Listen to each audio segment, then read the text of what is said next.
Le ciel est déjà ouvert pour toi.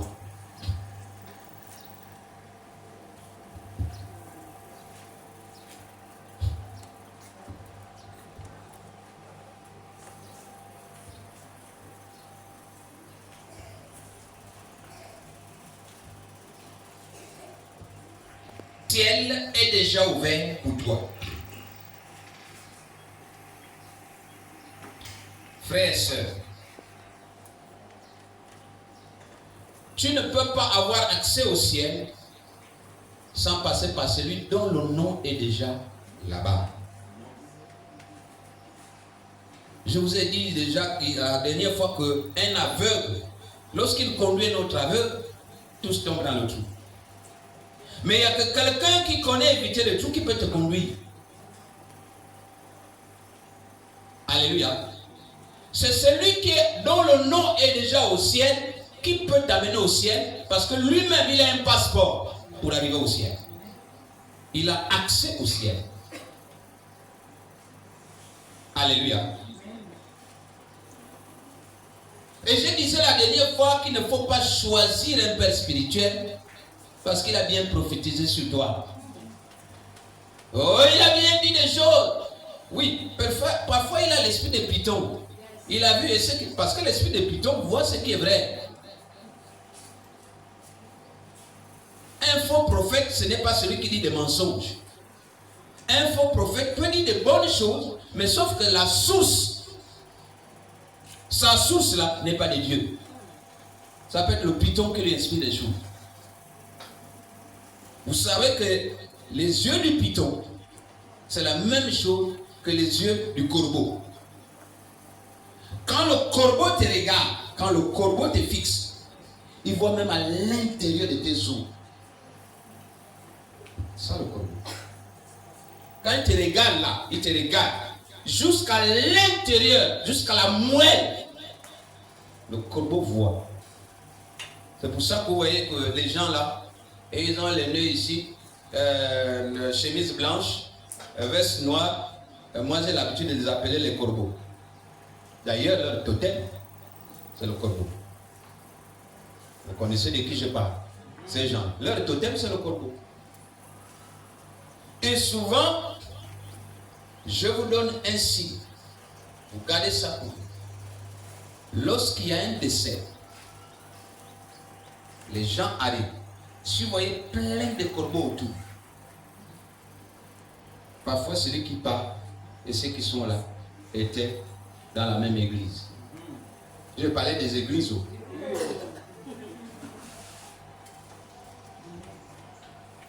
Et vous le verrez, la plupart du temps, tous sont habillés comme des corbeaux. Les corbeaux sont noir-blanc. Eux aussi sont en noir-blanc. Ils viennent là. Là, il y a plein de corbeaux autour. Vous savez, c'est dans les échanges, dans les discussions qu'on découvre ces choses-là.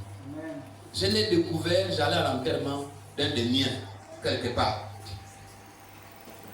Et puis quelqu'un a tiré mon avis, il a dit, tu vois plein de corbeaux là, tu vois tout. J'ai dit, comment? Il dit, mais tu ne vois pas tout ce monde-là. Regardez comment ils sont habillés. Mais ton neveu qui est parti. Il dit, tiens, j'ai appris quelque chose. On apprend comme ça. Rien qu'en écoutant, rien qu'en voyant, rien qu'en discutant, rien qu'en échangeant. Alléluia. Donc, quand vous voyez plein de corbeaux,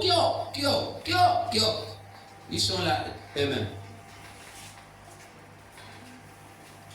Mais le corbeau voit loin. Peut-être que lui, il a les yeux de corbeau, il te prophétise là, avec son corbeau, et tu dis, voici un prophète. Mais est-ce que son nom est connu au ciel? Parce que l'objectif, c'est qu'un jour, on se retrouve au ciel. On a passé le temps à souffrir ici, notre esprit va encore passer le temps à souffrir au ciel. Non. Il faut qu'il y ait quelque part un lieu où on peut se reposer. Alléluia. Il faut qu'il y ait quelque part un lieu où on peut se reposer. Vous savez, quand quelqu'un meurt, l'esprit fait 40 jours avant de se reposer. Après 40 jours, normalement, l'esprit doit aller quelque part se reposer. C'est pour ça que Le chiffre 40 n'est pas appelé n'importe comment. L'esprit fait 40 jours. C'est pour ça que chez les catholiques, le deuil, c'est 40 jours.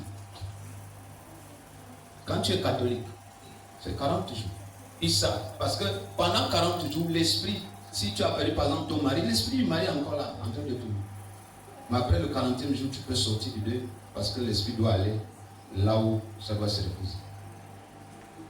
Mais tant que ça ne s'est pas reposé, toi tu es maintenant déjà en train de te balader, en train de... Mais l'esprit peut te gifler. Il dit, donc c'est comme ça que... C'est ce que tu attendais, quoi.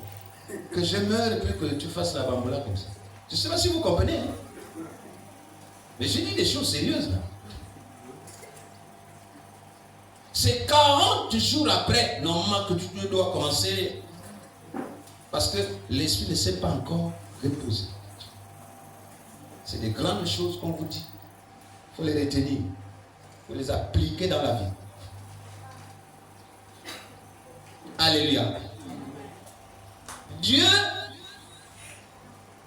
ne peut pas utiliser, même dans la vie courante, tu ne peux pas utiliser l'enfant de quelqu'un sans te référer à ses parents. Vrai ou faux? Lorsque je vais utiliser l'enfant de Sydney, je vais l'amener peut-être en brousse.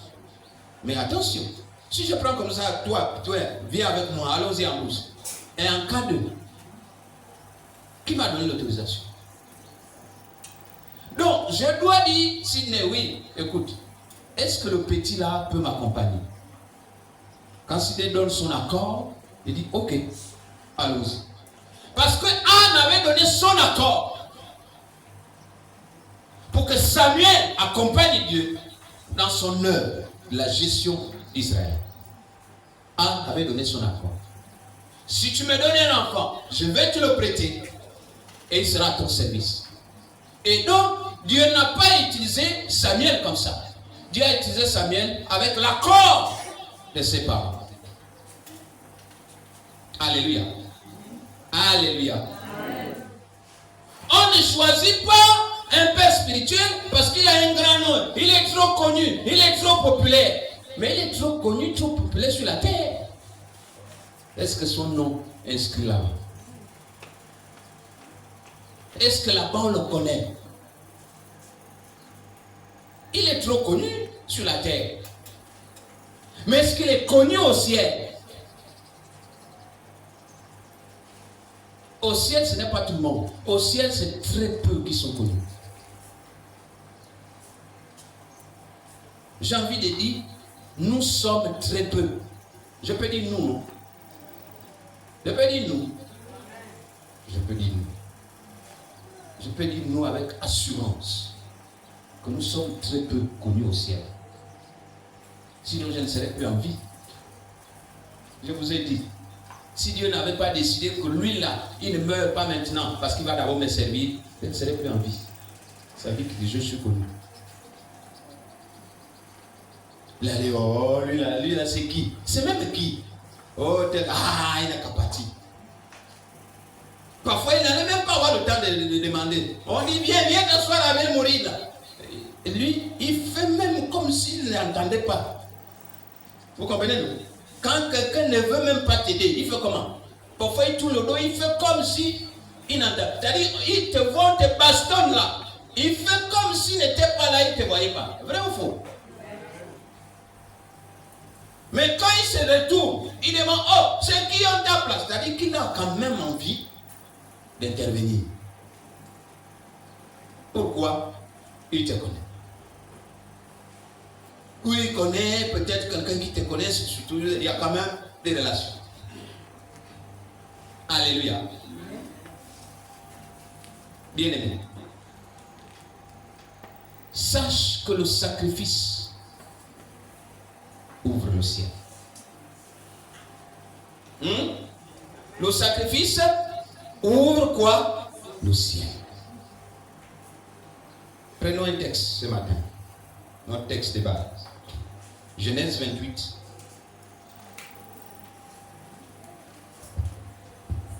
À partir du verset, je vais lire à partir du verset 10 jusqu'au verset 15.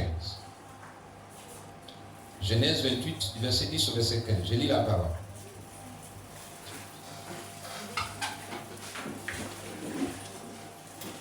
Jacob partit de Beersheba et s'en alla à Charan. Je veux qu'on retienne ces noms-là.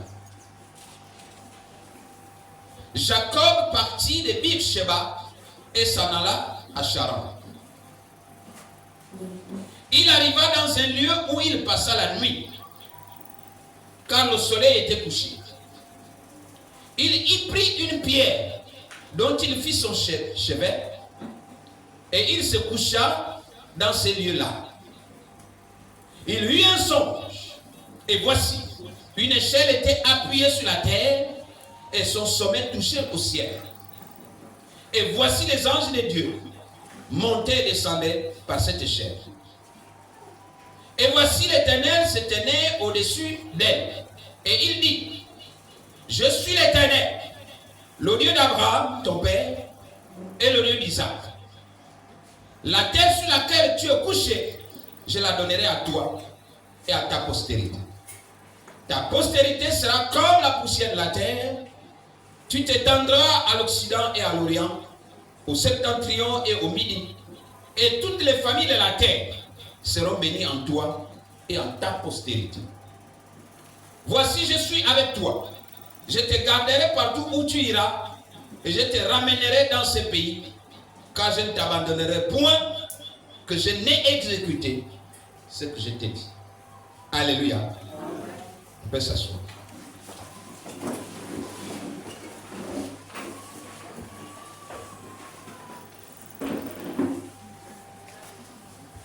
Jacob partit de Beersheba et s'en alla à Charan. Bien aimé, je voudrais dire à quelqu'un ce matin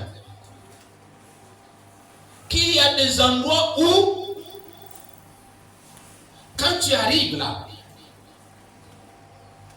tu n'as pas besoin de prier, tu n'as pas besoin de jeûner, tu n'as pas besoin de te torturer. Le ciel est déjà ouvert. Je vais parler à quelqu'un ce matin. Il y a des endroits où tu n'as pas besoin de prier, tu n'as pas besoin de jeûner, tu n'as pas besoin de te torturer la vie. Le ciel est déjà ouvert pour toi.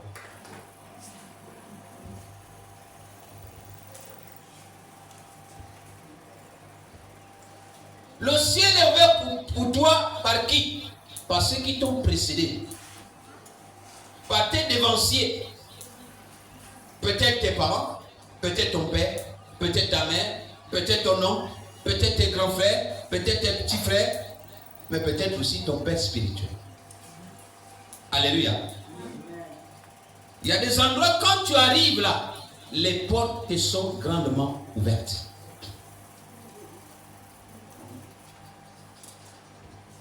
Quelqu'un a-t-il compris quelque chose? Tu n'as pas besoin de te torturer. Tu n'as pas besoin de faire des salamalettes. Parce que dès que tu arrives à cet endroit-là, la terre s'ouvre, le ciel s'ouvre. Alléluia. La terre s'ouvre, le ciel s'ouvre. Toutes les portes s'ouvrent devant toi. Aucun cadenas ne peut résister devant toi. Aucune serrure ne peut résister devant toi. Dès que tu arrives, on ouvre. Vous savez, pour la première fois, j'arrive à... Quand tout petit, j'arrive à l'Intercontinental. L'hôtel qui est... Pour ceux qui n'ont pas compris, rentrer à l'hôtel, on ne sait même pas, vraiment je me demande ce qu'on était parti chercher là-bas.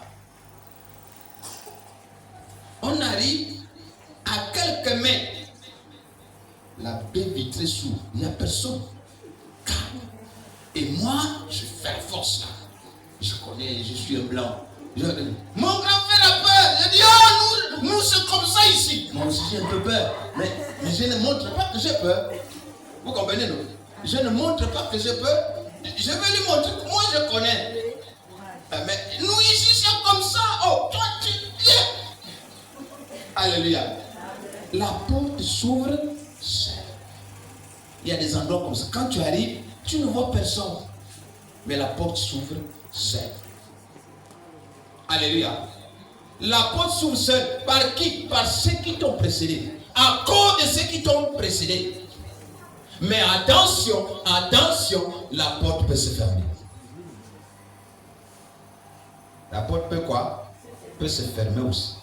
Si ceux qui t'ont précédé n'ont pas su travailler à cet endroit, ont certainement fait couler le sang, ont certainement fait des mauvaises choses, toutes les portes seront fermées. Est-ce que je parle à quelqu'un?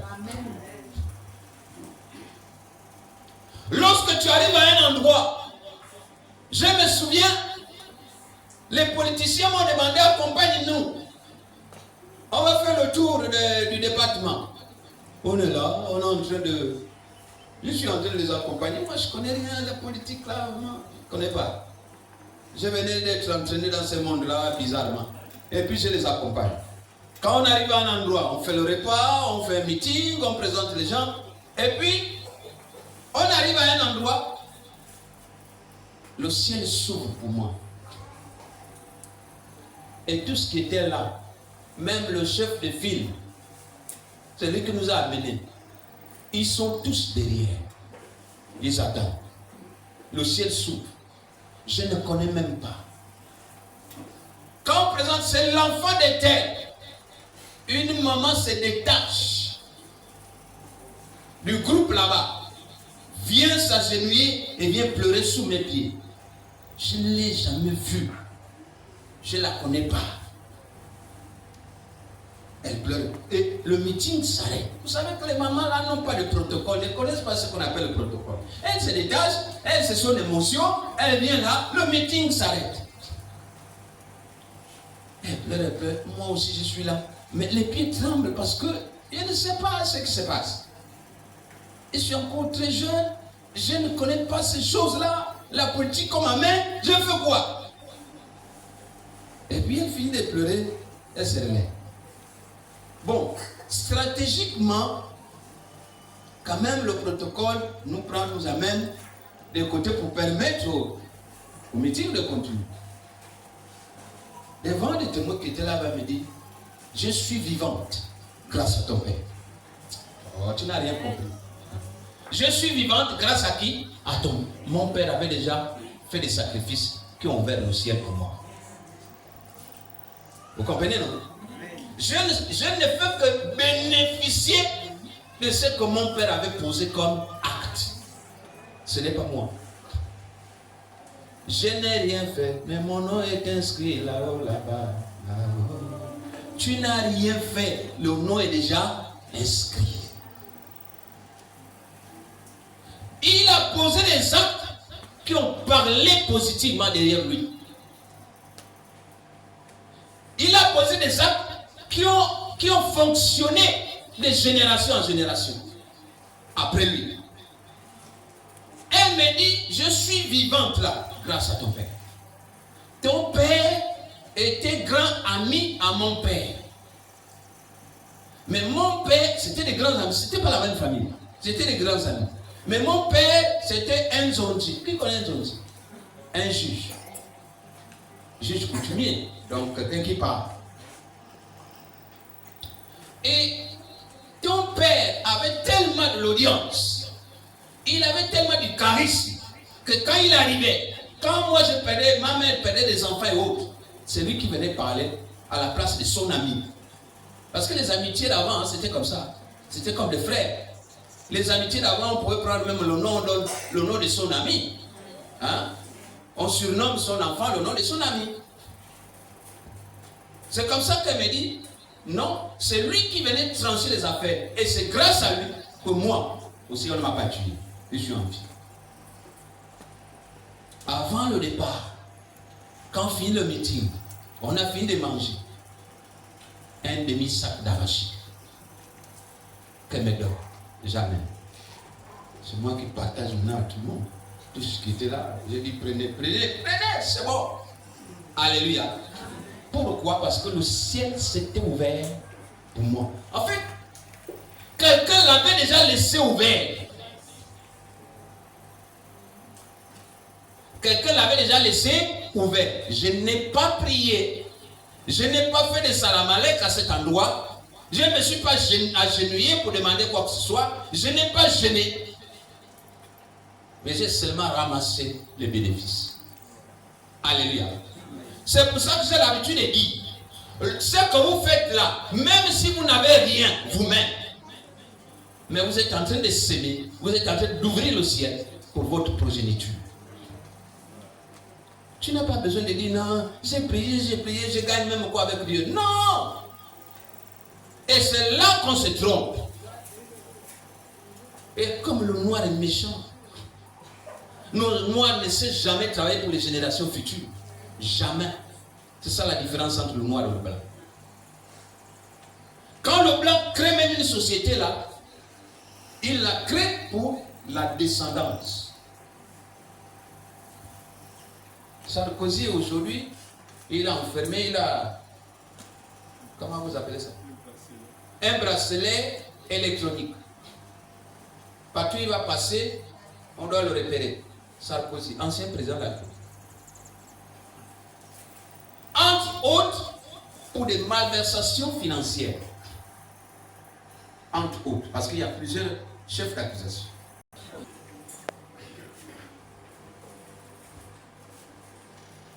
Il y a des endroits où quand tu arrives, le ciel est ouvert par ceux qui t'ont précédé, par ceux qui ont mangé avant toi, par ceux qui ont vécu avant toi. On dit même dans nos langues que celui qui est monté le premier, c'est celui qui connaît la branche qui est morte et celle qui est encore en forme. Celui qui s'est levé le premier, c'est celui-là qui a entendu le chant du corps. Et si tu l'entends aujourd'hui, tu n'es pas le premier. C'est grâce à l'autre qui s'était réveillé avant. Alléluia. C'est le cas de Jacob. L'histoire que nous lisons. Jacob a parti de Beersheba, s'en alla à Charan. Il arriva dans un lieu où il passa la nuit, quand le soleil était couché. Il y prit une pierre dont il fit son chevet. Il se coucha dans ce lieu-là. Il eut un songe. Et voici une échelle était appuyée sur la terre. Et son sommet touchait au ciel. Et voici les anges de Dieu montaient et descendaient par cette échelle. Et voici l'Éternel se tenait au-dessus d'elle. Et il dit, je suis l'Éternel, le Dieu d'Abraham, ton père, et le Dieu d'Isaac.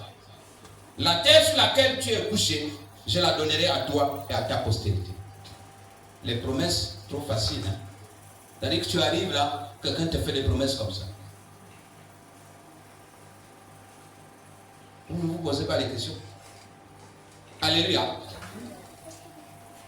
Jacob part où? Il part où? De Beersheba. Il va où? À Charan. N'est-ce pas? Il part de Beersheba à Charan. Sans prier, sans jeûner, il dort simplement. Il y a des gens à qui on demande seulement de dormir. Dors. Et quelqu'un avait dit, quand tu dors, l'argent ne rentre pas. L'argent n'arrive. Tu n'as pas trouvé un moyen pour que l'argent arrive quand tu dors.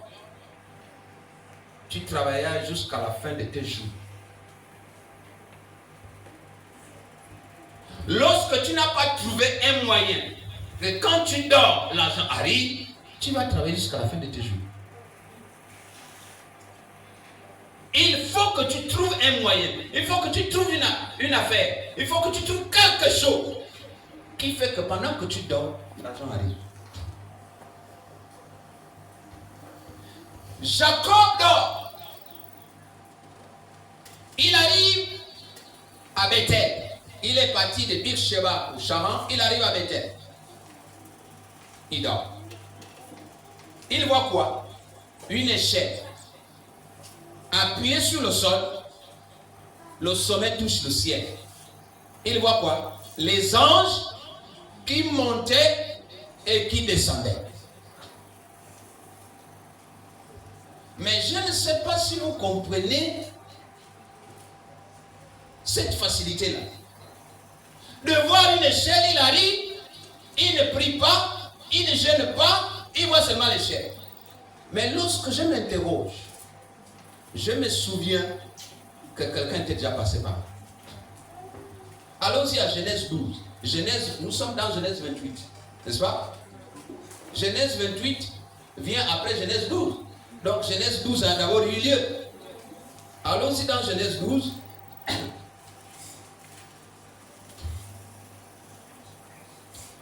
Genèse 12, du verset 4 au verset 8. Du verset 4 au verset 8. La Bible dit, écoutez-moi bien, Abraham partit comme l'Éternel lui avait dit, parce que l'Éternel va dire à Abraham, Abraham, oui, va-t'en de ton pays, de ta nation. Hein? Vous vous souvenez de l'histoire? Et je t'enverrai dans un pays que tu ne connais pas, je rendrai ton nom grand, ainsi de suite, ainsi de suite. Et la Bible dit au verset 4, Abraham partit comme l'Éternel lui avait dit, et l'autre partit avec lui. Abraham était âgé de 75 ans lorsqu'il sortit de Charan. Quelqu'un a compris ça? On a parlé de Charan tout à l'heure. Jacob aussi est sorti d'où? De Charan, Beersheba à Charan. N'est-ce pas? Abraham prit Sarai, sa femme, et l'autre fils de son frère, avec tous les biens qu'il possédait, et les serviteurs qu'ils avaient acquis à Charan. Il partit pour aller dans le pays de Canaan, et ils arrivèrent au pays de Canaan. Abraham parcourut le pays jusqu'au lieu nommé Sichem, jusqu'au chêne de Morée. Les Cananéens étaient alors dans le pays. L'Éternel apparut à Abraham et dit, je donnerai ce pays à ta postérité. Et Abraham bâtit là un autel à l'Éternel qui était apparu. Il se transporta de là vers la montagne, à l'orient de Bethel. On a parlé de Bethel tout à l'heure avec Jacob, n'est-ce pas? Très bien. Il se transporta de là vers la montagne à l'orient de Bethel. Et il dressa ses tentes, ayant Bethel à l'occident et Haï à l'orient. Il bâtit encore là un autel à l'Éternel et il invoqua le nom de l'Éternel. Quelqu'un a compris ça? Non, il y a un verset intéressant. Le verset 7. L'Éternel apparut à Abraham et dit, je donnerai ce pays à ta postérité. Est-ce que Jacob fait partie de la postérité d'Abraham? Oui. Parce qu'Abraham va mettre au monde Isaac, Isaac va mettre au monde Jacob. Est-ce que c'est clair? Donc, il promet déjà à Abraham, à la descendance d'Abraham, cet endroit-là. Qu'est-ce qu'il fait? Il dépose déjà. Abraham bâtit un autel. Bâtir l'autel, ça veut dire quoi? C'est faire un sacrifice. Quand on vous a dit le 5 janvier, nous devons enflammer l'autel. Nous devons bâtir des autels. C'est-à-dire nous devons faire des sacrifices qui vont parler pour nous, pour des générations futures. Vous comprenez maintenant pourquoi chaque année on le fait? On bâtit chaque année un autel qui parlera de toi demain et après-demain. Vous voyez cette affaire-là comme si c'était un jeu comme ça. Non, mon ami, il n'y a pas de jeu. C'est d'abord spirituel. On bâtit l'autel et l'autel qu'on bâtit parle pour toi, pour les générations futures. Donc Abraham était parti de Charan pour Bethel, pour Canaan. Mais Bethel est dans Canaan. Et Abraham va bâtir l'autel là, à Bethel. Mais quand Jacob, son petit-fils, fils de son fils Isaac, quand Jacob arrive un jour là, il dort, mais l'autel de son grand-père était déjà bâti. Quelqu'un a compris ça? L'autel de son grand-père était déjà bâti là. Lui, il n'avait même plus besoin de prier. Il n'avait même plus besoin de jeûner. Le ciel était déjà ouvert. Le sacrifice avait ouvert le ciel. Le ciel est déjà ouvert pour toi. Lorsque tu es connecté quelque part, lorsque tu es derrière quelqu'un, si le ciel pour lui est ouvert, alors il est ouvert pour toi. Mais lorsque tu es derrière le Madumba, Madumba c'est quoi? C'est Anguissi. Moi aussi je parle les langues comme ça. Madumba c'est Anguissi. Madumba ça veut dire noir. Tu es dans les ténèbres. Vous savez que moi je suis polyglotte, je peux parler toutes les langues.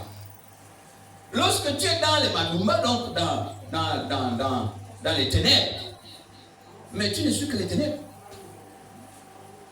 Tu ne sais pas qui tu suis. Oh, il prophétise bien. Oh, il est connu. Oh, tout le monde le supporte. Mais il n'est pas peut-être connu au ciel. Hein? Peut-être qu'il n'a pas un nom au ciel. Peut-être que son nom n'est pas inscrit là-bas. Donc sa prière ne monte pas. Ça c'est limite. Il y a des choses que Dieu peut permettre, la volonté permissive de Dieu. Il fait un peu de petit sang la malèque, ça réussit, mais ça ne veut pas dire qu'il est au ciel. Alléluia. Et il y a des gens qui ne forcent pas, c'est naturel. Quand il se lève, il part. Il n'a qu'à parler, c'est pour lui, c'est naturel. Alléluia. Il ne revendique rien du tout. Donc quand Jacob arrive à cet endroit, rien ne pouvait le résister parce que le ciel était déjà ouvert. Quelqu'un avait déjà fait le sacrifice. Lorsqu'on te demande de faire le sacrifice, c'est pour créer l'atmosphère qui va faire en sorte que ta postérité soit bénie. Alléluia. Maintenant, il y a quelque chose d'autre que tu dois comprendre. Je voudrais que tu vois ça avec moi. Revenons à Genèse 28. Genèse 28. J'ai dit le verset combien? 10-15, c'est ça? 10-15. 10-15. Et regardez.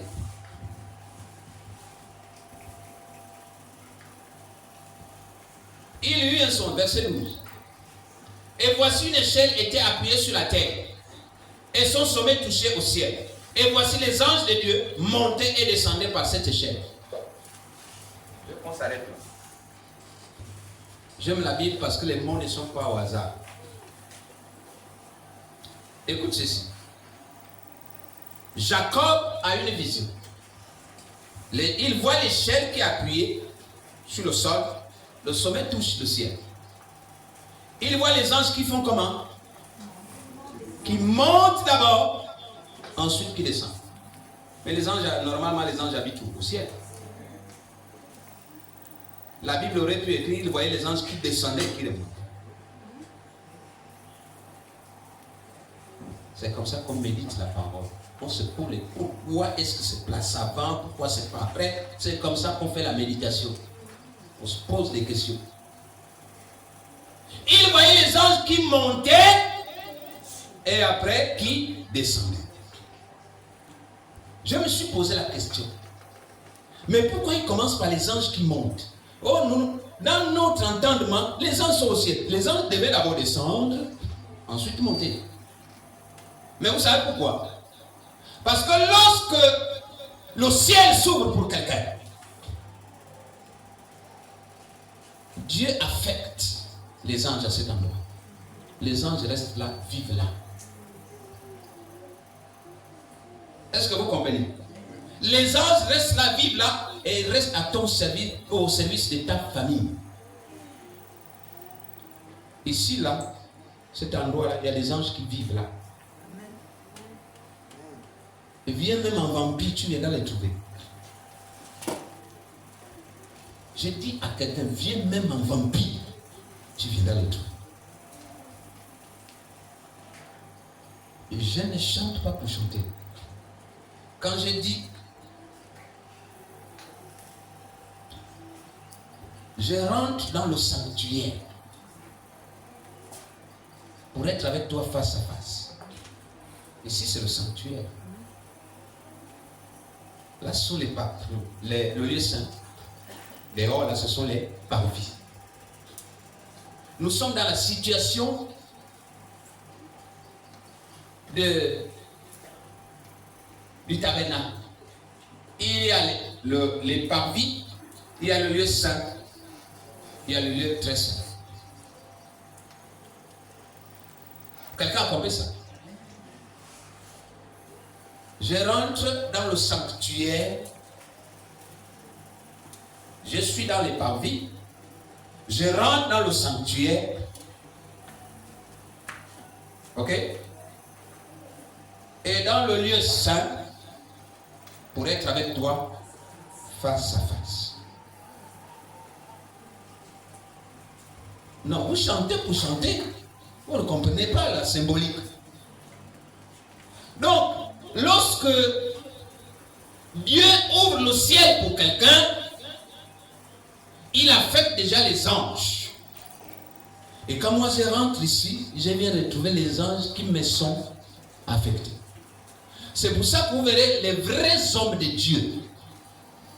Si je lui donne l'estrade là, avant qu'il ne prêche, il va dire, je remercie le berger de cette maison. Je le rendrai. Et les anges écoutent ici qu'il n'a pas triché, que c'est lui-même qui lui a donné l'estrade. Est-ce que vous comprenez? Vous comprenez la symbolique?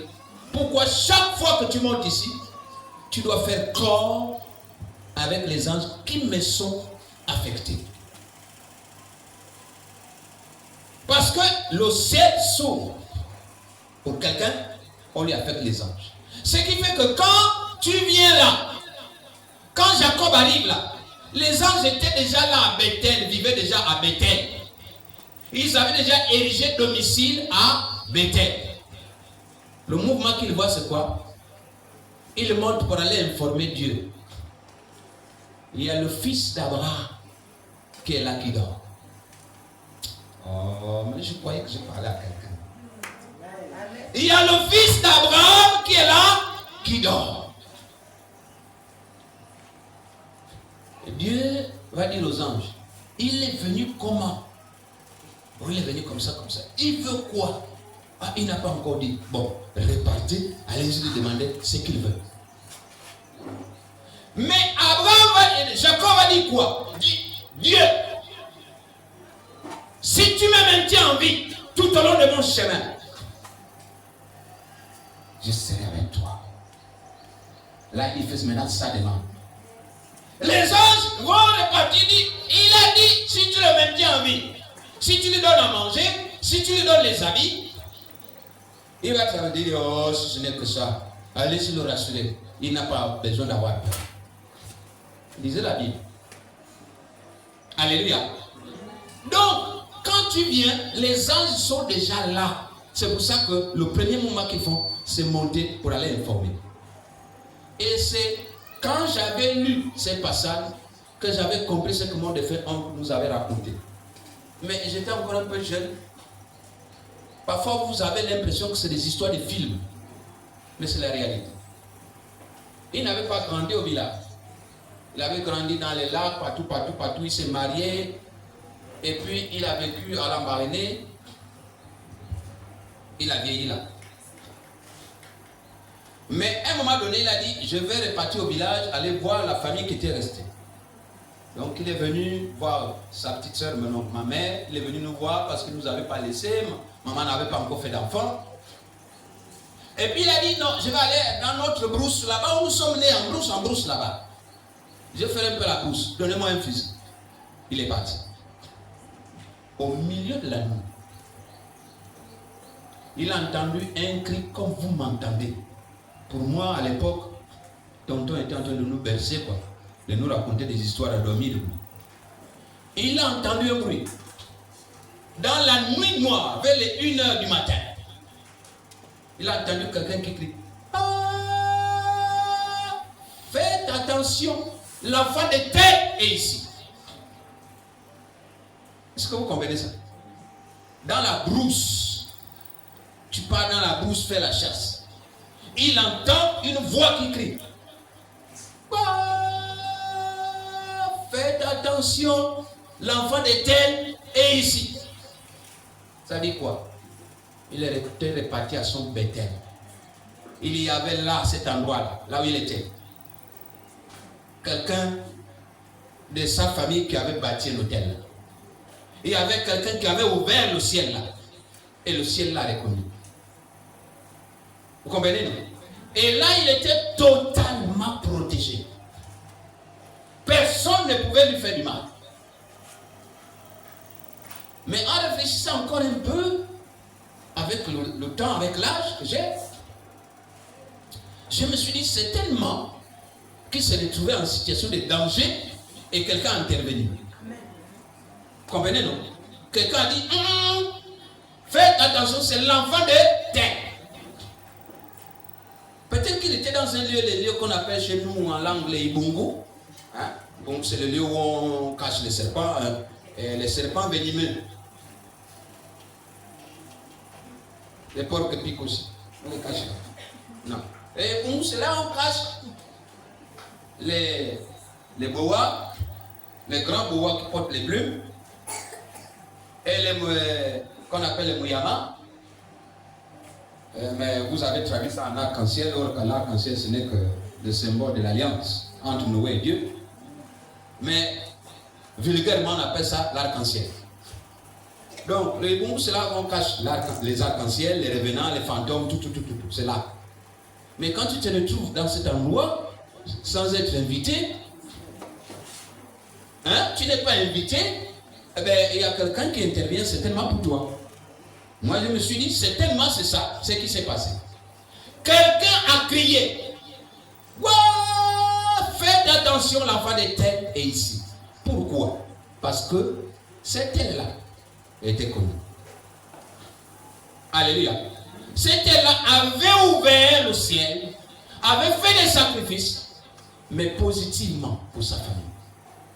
Mais si cette terre-là avait une dette contre les autres, vis-à-vis des autres, les autres allaient dire, enfin, je ne sais pas si vous me suivez, enfin, on a cherché pendant longtemps, il nous devait, sans effort, on n'a même pas fait des efforts, on a déjà eu, on récupère. Les autres allaient récupérer. Est-ce qu'on est d'accord? Les autres allaient se dire, non. Lui là, il nous avait triché. Quand on avait mangé pour nous, lui, il ne nous avait pas donné pour lui. Maintenant qu'on a trouvé, on mange. Mais comme il avait fait du bien, c'est tellement qu'il ne devait rien à personne. Il a dit, laissez-les partir, c'est l'enfant de terre. Alléluia. Bien aimé. Le ciel s'ouvrira pour toi. Le ciel s'ouvrira pour moi. Le ciel s'ouvrira pour ta descendance, à condition que tu saches faire des sacrifices. Mais quels sont les sacrifices qu'il faut faire? Sacrifice dans le service de Dieu d'abord. Tu sers Dieu. Même si tu ne gagnes rien aujourd'hui, sache que Dieu ne t'a pas oublié. Il ne t'a pas oublié, il t'aime encore. Il ne t'a pas oublié, il t'aime encore. Sèche tes larmes, il t'aime. Alléluia. Dieu ne va pas t'oublier. Dieu ne va pas oublier tes efforts. Dieu ne va pas oublier tes sacrifices. Dieu ne va pas oublier tes nuits blanches. Dieu ne va pas oublier tes genoux au sol. Tu passes des nuits blanches à prier. Tu passes des nuits blanches, les genoux au sol. Tu passes des nuits blanches en train de le chercher. Tu passes des nuits blanches en train d'imaginer comment plaire à Dieu. Et ce sont des sacrifices que tu fais. Alléluia. Alléluia. Mais ce n'est pas parce que tu es encore jeune, tu es encore enfant. C'est là qu'il faut commencer. Tu sais, ce que je vous dis là, C'est la même chose que quand nous allons sur le marché du travail.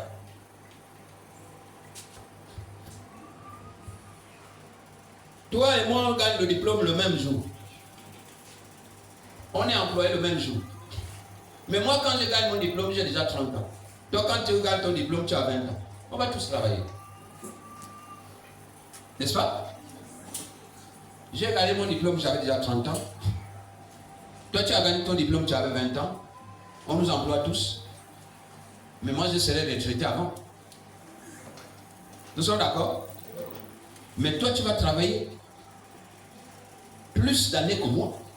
Parce que nous avons commencé le travail la même année. Hein? Toi, tu vas travailler 10 ans de plus que moi. Mais les 10 ans de plus, lorsqu'il s'agira de ta retraite sera supérieure à la mienne. Tu n'as pas compris.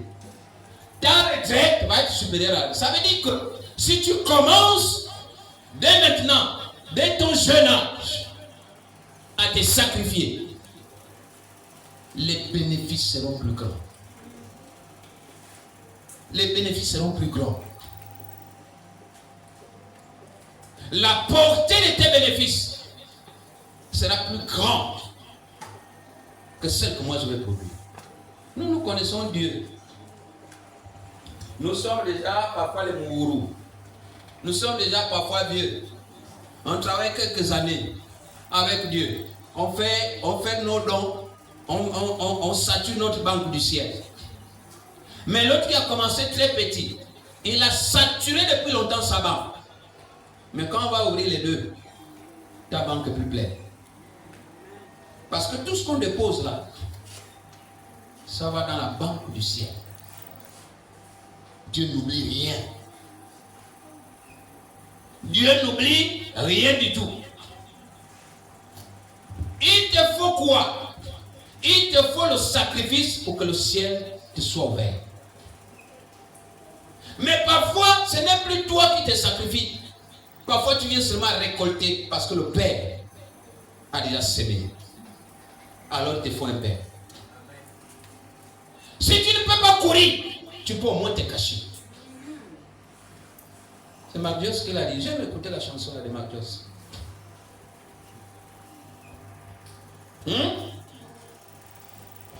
Si tu ne peux pas courir, tu peux au moins te cacher. On te poursuit là. Tu vois que celui qui vient là, il est très fort. Que si tu continues à résister là, il va te rattraper. Qu'est-ce que tu fais? Tu feintes. Il passe, il continue à courir. Parce que là, le monde dit, celui qui ne sait pas là où il va, risque de se retrouver ailleurs. Il passe, il ne sait même pas là où il va. Toi, tu t'es déjà caché. Tu t'es protégé. Alléluia. Tu as fait tout pour te protéger.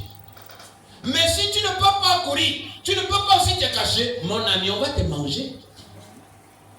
C'est-à-dire que si tu ne peux pas, tu n'as pas assez de force pour faire des sacrifices. Tu n'as pas assez de moyens pour faire des sacrifices. Tu n'as pas assez de temps pour faire des sacrifices. Mais tu as au moins quelque chose. Tu peux au moins t'accrocher à un père. Parce que Jacob avait un père. Et quand il arrive à Bethel, il n'a plus d'effort à faire. Quelqu'un a compris ça? Il n'a plus d'effort à faire. Les anges montent. Les anges descendent. Les anges montent d'abord. Lisons Jean 1, le verset 51. Jean 1, 51. Qui lit la parole rapidement? Jean 1, verset 51. La Bible dit quoi? Il déclare. Oui. Et il lui dit. Et il lui dit. En vérité, en vérité. En vérité, en vérité. Vous verrez désormais le ciel ouvert. Vous verrez désormais le ciel ouvert. Et les anges de Dieu monter. Et les anges de Dieu monter. Et descendre sur le Fils de l'homme. Et descendre sur le Fils de l'homme. Pourquoi les anges vont d'abord monter, ensuite descendre? Parce que le Fils de l'homme est déjà sur terre. Les anges sont déjà là. Quand le Fils de l'homme est déjà sur terre, les anges ne sont plus au ciel. Les anges sont là. Donc les anges vont d'abord monter, ensuite descendre. Alléluia. Alléluia. Frères et sœurs, la royauté de Salomon. Vous savez que Salomon était roi, non? Vous connaissez Salomon? Salomon, c'est qui? C'est le fils de David. Avec qui? Sa mère. C'est une femme là. La femme d'Uri qu'on avait tuée. Il avait tué Uri en guerre là-bas. Il avait fait tuer. Il a récupéré sa femme. Le premier enfant qu'ils ont fait, l'enfant est mort. Parce qu'il fallait d'abord essuyer ce sang-là. Et le deuxième enfant, c'est Salomon qui a pris la royauté. Mais quand vous regardez dans la Bible et quand vous regardez même dans la vie en général, d'ailleurs c'est connu, même de nos amis qui sont dans les églises de Corbeau, suivez mon regard, et la chaise sur laquelle ils s'assoient, ils appellent ça la chaise de Salomon. La chaise sur laquelle on fait asseoir le chef des Corbeaux. Est-ce que vous m'écoutez là? Moi je vois à la télé, je vois les films là qu'on nous diffuse, les extraits qu'on nous diffuse là. Suivez bien, regardez bien, ça c'est dit dedans. On les amène souvent comme ça, non? Hein? Avec les trucs attachés ici, non? Les tabliers ou tabliers. En fait, on les appelle les templiers. Les gens du temple. C'est pour ça qu'on appelle les templiers. Ils ont un truc ici là, et avec les... Hein? Et puis on l'attrape ici, on l'amène là. On l'amène comme ça. Mais la chaise sur laquelle on lui fait asseoir, que c'est lui le chef des bandits. La chaise là, ça s'appelle la chaise du roi Salomon. Vous savez pourquoi? Parce que ils font référence à quelqu'un qui a eu une royauté très élevée, très grande. Parce que la royauté de Salomon a dépassé celle de son père David. Mais pourtant, qui a ouvert le ciel à Salomon? C'est David. David ne serait pas devenu roi que Salomon n'aurait pas été roi. C'est David qui a ouvert le ciel à Salomon. Mais la royauté de Salomon était plus grande. Parce que Dieu va demander à Salomon, que veux-tu? Salomon dit, moi je veux seulement être sage. Salomon avait demandé seulement la sagesse. Le premier miracle de Salomon qui va trancher, c'est deux femmes. Deux femmes qui accouchent le même jour, dans la même chambre, qui vivent dans la même chambre, et il y a une qui dort sur son enfant qui meurt, et puis dans la nuit, il y a celle qui a tué l'enfant, prend cet enfant mort, va échanger avec l'autre qui était en train de dormir et récupère l'enfant qui était mort. Salomon va dire, bon, comme vous discutez, bon, on va trancher l'affaire rapidement. Allez-y me prendre la machette. On va couper en deux l'enfant qui est encore vivant, puisque l'autre est déjà mort, c'est pas la peine. Allez-y enterrer. Mais l'autre qui est vivant, on coupe en deux. Chacun de vous prend un morceau. C'est difficile à trancher. Chacun de vous va prendre un morceau. Un morceau de viandox. Mais qu'est-ce qui se passe? Vous savez, quand la chose est à vous, il y a un lien dans le cœur. Celle à qui appartenait l'enfant, sans pourtant qu'on sache que c'est vraiment à elle, a dit non, roi, donnez-lui l'enfant. C'est pas la peine de couper. Donnez-lui l'enfant, elle qui discute que c'est son enfant, donnez-lui l'enfant. Dieu fera le reste. On verra, donnez-lui l'enfant. Salomon a distingué, mais l'autre dit non, on va couper. Salomon a dit, une femme et son enfant. Celle qui dit non, on va couper, ça veut dire que ce n'est pas pour elle. Oh, je crois que c'est pas là. Celle qui dit non, on va couper. Parce que quand ça doit, mon ami, tu vas supporter qu'on coupe. Non, si elle dit couper, c'est pas pour elle. Bon, prenez l'enfant donné à seul là. C'est elle, à elle qu'appartient l'enfant. Voilà la sagesse.